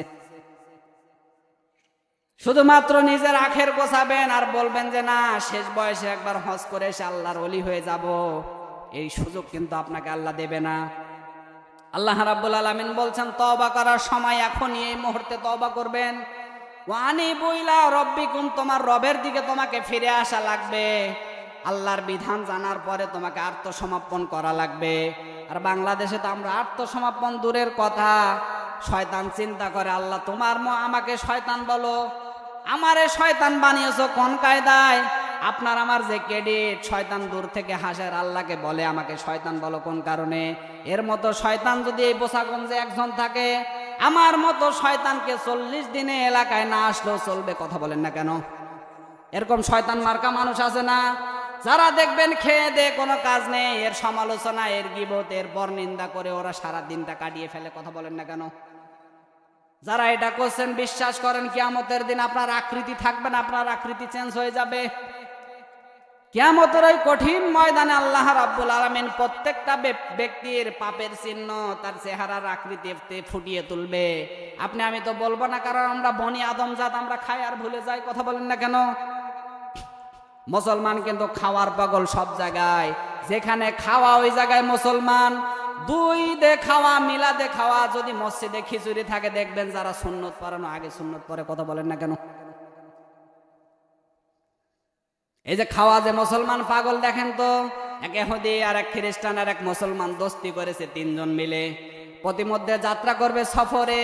কিছু দূর যাওয়ার পরে ক্লান্ত হয়ে বলছে কিছু খাওয়া যাক। 3 জন টাকা পয়সা জোগাড় করে নিয়ে এসেছে 4টা রুটি। 3 জন বলছে 3টা খেয়ে এখন আমরা একটু ঘুমিয়ে পড়ি, কারণ এখন তো একটু খেলাম। ঘুম থেকে ওঠার পরে ক্ষুধা যখন লাগবে বাকিটা খাওয়া যাবে। মুসলমান একটু পরে ডাক দিয়ে বলছে না, ওইটা ছিঁড়ে খেয়ে ফেলো, কারণ মুসলমানের খালি খাওয়ার ধান্দা। কথা বলেন না কেন? ইহুদি খ্রিস্টান ডাক দিয়ে বলছে ভাই সবাই ওই গাছের নিচে ঘুমিয়ে পড়ে, যে আশ্চর্য ঘুমের ভেতরে একটা স্বপ্ন দেখবে, সেই রুটি খাবে। মুসলমান তো ঘুমায় না, ওদেরকে ঘুমিয়ে দিয়ে ও রুটি খেয়ে ঘুমিয়ে গেছে। একটু পরে খ্রিস্টান উঠে ডাক দিয়ে বলছে কই তাড়াতাড়ি ওঠো, আমি আশ্চর্য স্বপ্ন দেখলাম। দেখে আমার নবী ঈসা আলাইহিস সালাম আমারে ডাক দিয়ে কোলাকুলি করলো, আমার কপালে চুমা দিয়ে বলল উম্মত তোর উপরে আমি খুশি হয়েছে, রুটি আছে তুই খাবি। খ্রিস্টান একটু পরে উঠে ডাক দিয়ে বলছেন কই তাড়াতাড়ি ওঠো, আমি তো আশ্চর্য স্বপ্ন দেখলাম। দেখি আমার নবী মুসা আলাইহিস সালাম আমারে ডাক দিয়ে কোলাকুলি করলো। আমার নবী মুসা, যিনি আল্লাহর সঙ্গে কথোপকথন করেন, সেই নবী যদি আদেশ দেয় তো রুটি কার? রুটি আছে। মুসলমান তো ওঠে না, ওরে যখন জাগিয়েছে বলছে তোমাদের সামনে আমি এমনি শুনেছি, আমারটা আগে দেখো রুটি তোমাদের ভাগে যায় কিনা। তোমরা যখন ঘুমিয়েছিলে ঘুমের ভেতরে বিশাল এক দত্ত বড় একটা মুকুর নিয়ে আমার মাথার কাছে দাঁড়িয়ে বলছে এই মুসলমান যদি বাঁচতে চাস তো রুটি খা। আমি কিন্তু বারবার বলছিলাম আমার 2 জন বন্ধু আছে, বলছে জান বাঁচানো ফরজ, রুটি খা না হলে মরলে, এই জন্য আমি খেয়ে ফেলেছি। ইহুদি খ্রিস্টান বলছে ভাই এত বড় বিপদ গেল তুমি আমাদের ডাকতে পারলে না। উনি ডাক দিয়ে বলছে ডাকবো কি করে, একজন আছে 1ম আসমানে আর একজন 6ষ্ঠ আসমানে, আমি আশপাশে কাউকে খুঁজেই পাইনি। খাওয়া লাগে কোন কায়দায় মুসলমান এটা ভালো জানে। কথা বলেন না কেন? আরে মসজিদের জন্য সরকার টাকা বরাদ্দ করে 1.5 লাখ 2 লাখ 5 লাখ, এই টাকা সচিবালয় থেকে আস্তে আস্তে টাকা হয়ে যায় 50,000। কথা বলেন না কেন? আরে ভাই আপনি খান কোন জায়গায় খাচ্ছেন চিন্তা করছেন? এই বাংলার জমিনে এরকম নাস্তিক মার্কা মানুষদেরকে ক্ষমতার আসনে বসাবেন না। কথা বলেন না কেন? আগামীর বাংলাদেশ হবে ইসলামের বাংলাদেশ, আগামীর বাংলাদেশ হবে কোরআনের বাংলাদেশ। আল্লাহর কোরআন দিয়ে বাংলার জমিন চলবে। ও বাংলার মুসলমান খেয়াল রাখবা, 1952 সালে যদি বাংলার মুসলমান এই ভাষা আন্দোলনের জন্য জীবন দিতে পারে, 1971 সালে যদি দেশ স্বাধীনের জন্য লক্ষ লক্ষ মানুষ জীবন দিতে পারে, 2024 সালে স্বৈরাচার খনি হাসিনাকে বিদায় করার জন্য যদি বাংলার মুসলমান জীবন দিতে পারে, আল্লাহর এই জমিনে আল্লাহর এই জমিনে আল্লাহর কোরআন দিয়ে রান্নাঘর থেকে শুরু করে নি রাষ্ট্র জীবন পর্যন্ত আল্লাহর কোরআনকে কারা কারা এই বাংলার জমিনে কায়েম হতে চান, দুহাত তুলে আমার আল্লাহকে দেখিয়ে দেন। নারায়ে তাকবীর। আল কোরআনের আলো, আল কোরআনের আলো। ইসলামের শত্রুরা আল কোরআনের আলো। কোরআন হাদিস যেখানে, কোরআন হাদিস যেখানে, নারায়ে তাকবীর। কোরআন দিয়ে রাষ্ট্র চলবে, কথা বলেন না কেন? মানুষের বানানো কোনো জীবন দিয়ে আমরা চলবো নাকি? আমি গত বছর আপনাদের এই যে ঠাকুরগাঁয়ে গিয়েছিলাম, বুঝছেন, একটা জীবনী মনে পড়ে গেল। গত বছর ঠাকুরগাঁয়ে গিয়েছিলাম, ওখানে প্রধান বক্তা ছিল জুবাইর আহমেদ তাসটিফ, আমার ফ্রেন্ড। আমি ছিলাম দ্বিতীয় বক্তা। সেই প্রোগ্রামে গিয়ে এরকম এই ওয়াজ করছি, রাষ্ট্র চলবে কোরআন দিয়ে। আরে বেটা, ১৫০০ বছর আগে আল্লাহ কোরআনের আয়াত নাজিল করছে, আমি অ্যাডভার্টাইজ করছি, এটা তো আমার অপরাধ। আর আল্লাহ যে নিজে বলছে, তাহলে আল্লাহর অপরাধ নেই? কথা বলেন না কেন? তাহলে আল্লাহ যদি সামনাসামনি থাকতো, বেটা আগে মারতো না আল্লাহরে? এই জন্য ভাই, যা কিছু করবেন চিন্তা ভাবনা করবেন। আমার প্রশ্ন হচ্ছে, আগামীর বাংলাদেশে, আগামীর পার্লামেন্টে আল্লাহর কোরআন থাকবে, চোর চুরি করলে ওর হাত কাটবে প্রকাশ্যে। এই বাংলাদেশে কোনো নাস্তিকের জায়গা হবে না। এই বাংলাদেশে একজন নারী কোনোদিন ধর্ষিত হবে না। আল্লাহর কোরআন দিয়ে যদি কখনো বিচার হয়, একজন চোরের যদি প্রকাশ্যে হাত কাটা হয়, এই বাংলাদেশে আর কোনো চোর চুরি করতে পারবে না। মানুষ শুধু বক্তব্য দিবে। আমি যদি সংসদে যাই, এই বাংলাদেশে দুর্নীতিমুক্ত দেশ গড়ব। বিশ্বাস করেন, কিয়ামত পর্যন্ত আল্লাহর কোরআন বাদ দিয়ে, মানব রচিত কোনো কিতাব দিয়ে, মানব রচিত মানুষের কোনো বানানো কিতাব দিয়ে আল্লাহর এই জমিনে আল্লাহর আইনকে কেউ প্রতিষ্ঠা করতে পারবে না। কিয়ামত পর্যন্ত পারেনি, কেউ পারবে না। কথা বলেন না কেন? শুধুমাত্র বক্তব্য দিয়ে যাচ্ছি। আমি যদি সামনে নির্বাচনে হই, আপনারে আমি এলাকা পাকা করব, আপনারে আমি এলাকায় দুর্নীতিমুক্ত দেশ গড়ব। আরে বেটা, দুর্নীতিমুক্ত দেশ গড়বি কি দিয়ে? বানানো কথা দিয়ে? চোর চুরি করলে হাত কাটা লাগবে, কার আইন বলেন? চোর চুরি করলে হাত কাটা লাগবে, আল্লাহর আইন। আল্লাহ বলছে চোর চুরি করলে হাত কাটবে। কেউ যদি মদ পান করে তাকে বেত্রাঘাত মারবে, আল্লাহর কোরআনে নেই? মদকে আল্লাহ হারাম ঘোষণা করেছেন। আপনি আল্লাহর কোরআন বাদ দিয়ে নিজের ব্যক্তিগত জিনিস দিয়ে আপনি যদি এই বাংলাদেশে, এই গোটা বিশ্বতে, এই ৫৬,০০০ বর্গ মাইলের বাংলাদেশে যদি আপনি শান্তি দিতে চান, আপনার থেকে বড় বড় স্বৈরাচাররা পৃথিবীতে ছিল, তারা শান্তি দিতে পারেনি। কথা বলেন না কেন? নমরুদ, ফেরাউন, হামান, সাজ্জাদ, এরা শান্তি দিতে পারছে? আল্লাহ কিয়ামত পর্যন্ত তাদেরকে দৃষ্টান্ত বানিয়ে রাখছে, এই কারণেই যেন কিয়ামত পর্যন্ত মানুষ জানে এবং বোঝে। কথা বলেন না কেন? সবাই আমরা জান্নাতি হতে চাই কি চাই না? জোরে বলেন, চাই কি চাই না? কিয়ামতের দিন কিন্তু আল্লাহ রাব্বুল আলামিন ডানপন্থীকে জান্নাতি দিবে, বামপন্থীকে জান্নাতি দিবে, ডানপন্থীকে জান্নাতি দিবে। এই জন্য কবিতার সুরে সুরে একটা কথা বলেছিলেন যে কিয়ামতের ওই কঠিন ময়দানে যেহেতু ডানপন্থী জান্নাতে যাবে, বামপন্থী জান্নাতে যাবে না, তাহলে আপনার আমার ডানপন্থী হওয়া দরকার আছে না নেই? এক পাশে তোর কবর হবে, অপর পাশে জাহান্নাম। ডান পাশে তোর জান্নাত হবে, বাম পাশে তোর জাহান্নাম। মানুষ রূপে জন্ম নিয়া জানোয়ারের ভাব দেখান, নামাজ রোজার ধার ধারে না, শুধুই নামের মুসলমান। কথা বলেন। এক পাশে তোর কবর হবে, অপর পাশে জাহান্নাম। ডান পাশে তোর জান্নাত হবে, বাম পাশে তোর জাহান্নাম। দাড়ি টুপি দেখলে চোখে মৌলবাদী বলে ডাকে, দাড়ি টুপি দেখলে চোখে মৌলবাদী বলে ডাকে। যারাই বলবে মৌলবাদী, যারাই বলবে মৌলবাদী, এরাই নাম্বার 1 শয়তান। এক পাশে তোর কবর হবে, অপর পাশে জাহান্নাম।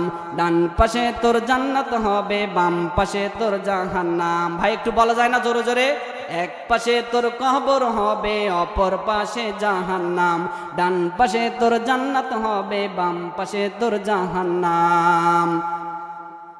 টুপি দাড়ি দেখলে চোখে মৌলবাদী বলে ডাকে, যারাই বলবে মৌলবাদী, এরাই নাম্বার 1 শয়তান। এক পাশে তোর কবর হবে, অপর পাশে জাহান্নাম। ডান পাশে তোর জান্নাত হবে, বাম পাশে তোর জাহান্নাম। মানুষ রূপে জন্ম নিয়া জানোয়ারের ভাব দেখান, কথা বলেন। এক পাশে তোর কবর হবে, অপর পাশে জাহান্নাম, ঠিক কিনা? কিয়ামতের ওই কঠিন ময়দানে কিন্তু জান্নাতীরা যাবে। এই জান্নাতে যারা যাবে তারা কি ডানপন্থী, কথা বলেন। আমি সূরা তেলাওয়াত করেছিলাম সূরা মুদ্দাসির, কোন সূরা? সূরা মুদ্দাসিরের 38-39 নম্বর আয়াত তেলাওয়াত করেছিলাম। এখানে আল্লাহ রাব্বুল আলামিন কিছু তথ্য দিচ্ছেন যে পৃথিবীর মানুষকে আল্লাহ রাব্বুল আলামিন নবীকে জানাচ্ছেন, হে নবী, আপনার রবের বরত্বের ঘোষণা দেন যে তোমরা বড় না, সবচাইতে বড় একজন আছে, তিনি আমার রব, কথা বলেন না কেন? পুরা কোরআনে আল্লাহ রাব্বুল আলামিন 7টা নাম ধরে বিশ্বনবীকে ডাকছেন, তার ভেতরে মুদ্দাসির একটা। কয়টা? এই মুদ্দাসিরের মধ্যে আল্লাহ কিছু কথা জানাচ্ছেন যে কুল্লু নাফসিম বিমা কাসাবাত রহিনা, প্রত্যেক ব্যক্তি কিন্তু তার কৃতকর্মের জন্য দায়ী। কথা বুঝতেছেন? কিয়ামতের ওই কঠিন ময়দানে আপনি আমাকে দোষ দিতে পারবেন না, ভাই আমি আপনার কারণে এখানে আসছি। আল্লাহ রাব্বুল আলামিন ওই দিন কিন্তু বলবে প্রত্যেক ব্যক্তি কৃতকর্মের জন্য দায়ী থাকবে। আল্লাহ সূরা আবাসার ভেতরে দিয়েছেন যে কিয়ামতের ওই কঠিন ময়দানে প্রত্যেক ব্যক্তি তার কৃতকর্মের জন্য দায়ী থাকবে। আপনার ক্যারেক্টার যদি এখন আবু জেহেল মার্কার লোকের সঙ্গে হয়, আপনার ঠিকানা ওর সাথে জাহান্নাম, কথা বলেন না কেন? আর আপনার ক্যারেক্টার, আপনার চরিত্র হযরতে আবু বকর, হযরতে ওসমান, হযরতে ওমরের মতো যদি আপনার চরিত্র হয়, আপনার ঠিকানা হবে জান্নাত, কথা বলেন না কেন? তাহলে নিজের চরিত্রকে গড়বেন। এই জন্য আল্লাহ রাব্বুল আলামিন জানাচ্ছেন কুল্লু নাফসিম বিমা কাসাবাত রহিনা, প্রত্যেক ব্যক্তি তার কৃতকর্মের জন্য দায়ী। কেউ কারো বোঝা কিয়ামতের দিন বহন করবে না, কারো বোঝা কারো উপরে চাপিয়ে দেবেও না, কেউ নিতেও চাইবে না। কেউ যে নিতেও চাইবে না এর প্রমাণ কি? সূরা আবাসার শেষের নাম্বার আয়াতগুলো দেখবেন। ইয়াউমা ইয়াফিরুল মারউ মিন আখিহি ওয়া উম্মিহি ওয়া আবিহি ওয়া সাহিবাতিহি ওয়া বানি লিকুল্লি ইমরিম মিনহুম ইয়াউমাইযিন শাআনুন ইউগনি। কিয়ামতের ওই কঠিন ময়দানে প্রথমে তোর থেকে পালিয়ে যাবে তোর ভাই, কথা বলেন না কেন? কেউ যে কারো বোঝা, পাপের বোঝা যে কেউ কারো কাঁধে নেবে না, তার প্রমাণ আল্লাহ দিচ্ছেন। দুনিয়াতে আপনার ভাই যদি শত্রু হয়, আপনার ভাই যদি আপনার শত্রু হয়, আপনার যতই বিপদ পড়েন না কেন, ভাই যদি একটা বার শোনে যে আপনি বিপদে আছেন, সঙ্গে সঙ্গে সমস্ত কাজ ফেলে রেখে আপনার বিপদে আগে দৌড়াবে, তার নাম ভাই, কথা বলেন না কেন? এই জন্য কিন্তু আল্লাহ এখানে ভাইয়ের কথা দিলেন। ইয়াউমা ইয়াফিরুল মারউ মিন আখি, প্রথমে পালিয়ে যাবে তোর ভাই। শুধু ভাই পালাবে না, তাফসিরে মাযহারিতে আল্লামা সানাউল্লাহ পানিপতি বলেন, এ ভাই তোমাকে দেখার সঙ্গে সঙ্গে যেমন সাপে তাড়া দিলে দৌড় মারে মানুষ, ওইভাবে তোমাকে দেখে দৌড় মারবে, কথা বলেন না কেন? সাপে তাড়া দিলে যেভাবে দৌড় দেয়, ওইভাবে আপনাকে দেখে দৌড় দেবে। আপনার প্রথমে পালিয়ে যাবে ভাই, এরপরে পালিয়ে যাবে আপনার হচ্ছে বাবা।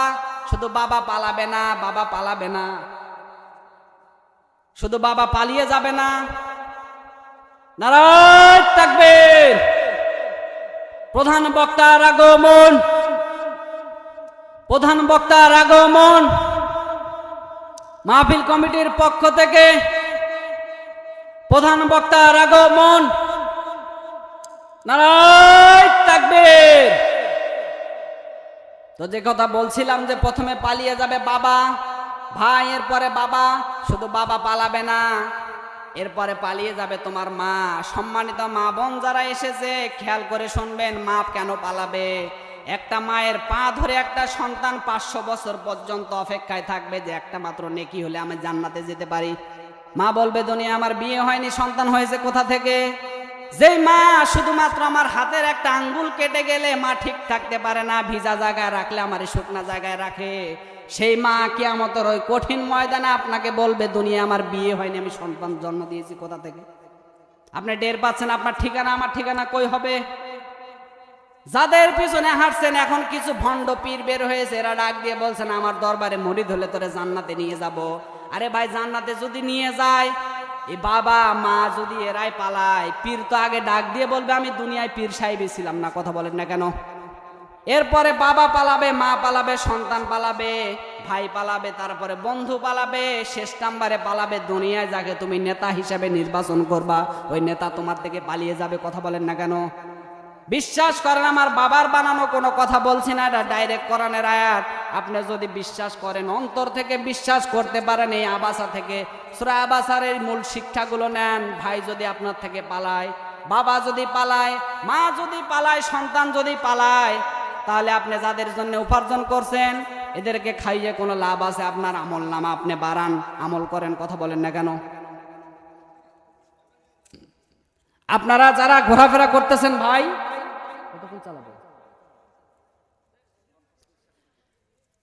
আপনারা যারা ঘোরাফেরা করতেছেন, মাহফিলের প্যান্ডেলে ঢুকে যান। প্রধান মেহমান এসেছে, তাহলে যে কথা বলছিলাম, ভাই পালাবে, মা পালাবে, বন্ধু পালাবে, এরা ব্যতীত দুনিয়ায় তো আমি আপন কোনো ব্যক্তিকে দেখছি না। সবচাইতে আপন আমি দেখতেছি আমার একমাত্র মা, কথা বলেন না কেন? যত বড়ই সন্তান অপরাধী হোক, কিন্তু কখনো বলবে না যে এটা আমার সন্তান না, কথা বলেন না কেন? এই মা যদি পালায়, তাহলে আপনার আমার কিয়ামতের ওই কঠিন ময়দানে কি অবস্থা হবে একটু চিন্তা করেন। এই জন্য আপনি আসেন, আপনার নিজের আমল নামা আপনি তৈরি করেন, আপনি নিজে আপনার আমল নামা তৈরি করেন। আপনার আমল দিয়ে যান তো আপনি কিয়ামতের দিন, আমল দিয়ে তো জান্নাতে যেতে পারবো না, যেন আল্লাহর দয়া থাকে আপনার আমার, কথা বলেন না কেন?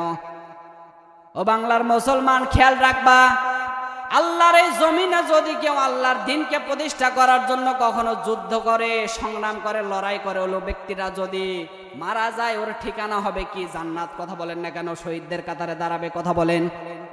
এই জন্য কবি বলেছেন, একে একে শেষ করেছি সবার দেখা হইল শেষ, দেখতে দেখতে গোল্লাই গেল আমার সোনার বাংলাদেশ। একে একে শেষ করেছি সবার দেখা হইল শেষ, দেখতে দেখতে গোল্লাই গেল আমার সোনার বাংলাদেশ। ওরে মানুষ হইছ বেহুশ দুনিয়ার পিছে, কি জবাব দিবি রে তুই আল্লাহরই কাছে, ঠিক কিনা? হালাল হারাম না মানিয়া কত টাকা করছো কামাই, এত টাকা রাখবা কোথায়? কাফনের তো পকেট নাই, এত টাকা লইয়া কি কেউ কবরে গেছে? কি জবাব দিবি রে তুই আল্লাহরই কাছে? ওরে মানুষ হইছ বেহুশ দুনিয়ার পিছে, কি জবাব দিবি রে তুই আল্লাহরই কাছে? আল্লাহর কাছে যেন জবাব দিতে হয় আপনাকে আমাকে, যে আল্লাহ, পৃথিবীতে 60 বছর হায়াত পেয়েছি, 50 বছর হায়াত পেয়েছি, আপনার এই কোরআন দিয়ে আমি আমার জীবনকে চালিয়েছি। খেয়াল রাখবেন, শেষ কথা বলছি, আল্লাহর কোরআনকে, আল্লাহর এই জমিনে আল্লাহর কোরআন ব্যতীত মানব রচিত মানুষের কোনো বানানো কথা দিয়ে যদি কেউ আপনাকে বুঝ দেয়, বুঝতে পারবেন ওর জীবনে স্বার্থ আছে, কথা বলেন না কেন? আমার প্রশ্ন, আল্লাহর কোরআনকে, আল্লাহর এই জমিনে আল্লাহর কোরআনকে প্রতিষ্ঠা করার জন্য নিজের যদি রক্ত ঢেলে দিতে হয়, দেবেন? দুনিয়া কয়দিনের জায়গা ভাই? আজকে আসি, এই যে এখান থেকে উঠতে পারবো কিনা এই গ্যারান্টি নেই, এখান থেকে উঠতে পারবো কিনা এই গ্যারান্টি যেহেতু নেই, তাহলে আপনার আমার যদি এই গ্যারান্টি না থাকে, তাহলে আপনার আমার কোনো দাম আছে? বলেন, আপনার আমার কোনো মূল্য নেই, কোনো দাম নেই, আপনার আমার কোনো দাম নেই। মরণের 1 সেকেন্ড কেউ গ্যারান্টি দিতে পারবে না, মরণের 1 সেকেন্ড কেউ গ্যারান্টি দিতে পারবে না। এই জন্যই বলছিলাম যে প্রথম নাম্বারে খেয়াল রাখবেন আয়াতের পয়েন্টগুলো। 1 নাম্বারে বললাম হচ্ছে কি, রসুলকে পূর্ণাঙ্গ অনুসরণ করতে হবে, ভালোবাসার মাধ্যমে অনুসরণ করবেন। 2 নাম্বারে বললাম হযরত ইব্রাহিম আলাইহিস সালামের 7টা গুণ। 3 নাম্বারে বললাম হযরত ইব্রাহিম আলাইহিস সালাম যে নিজের জীবনের সঙ্গে যুদ্ধ করে, সংগ্রাম করে তিনি মহাসত্যের সন্ধান পেয়েছে। এই 4 নাম্বারে বললাম যে প্রত্যেক ব্যক্তির জন্য, কৃতকর্মের জন্য, অপরাধের জন্য দায়ী থাকবে। আল্লাহ রাব্বুল আলামিন যেন আপনাকে আমাকে বাস্তব জীবনে আমল করার তৌফিক দান করেন, পড়েন আমিন। যতটুকু কথা বলেছি হাদিস কোরআন থেকে বলেছি, বানিয়ে কিচ্ছু বলি নাই। আল্লাহ রাব্বুল আলামিন যেন আপনাকে আমাকে বাস্তব জীবনে, প্র্যাকটিক্যাল লাইফে এগুলো আমল করার তৌফিক দান করেন, আবার পড়েন আমিন। সবাইকে সুস্বাস্থ্যর কামনা রেখে আমি আমার আলোচনা এখানে শেষ করছি। আসসালামু আলাইকুম ওয়া রাহমাতুল্লাহি ওয়া বারাকাতুহু।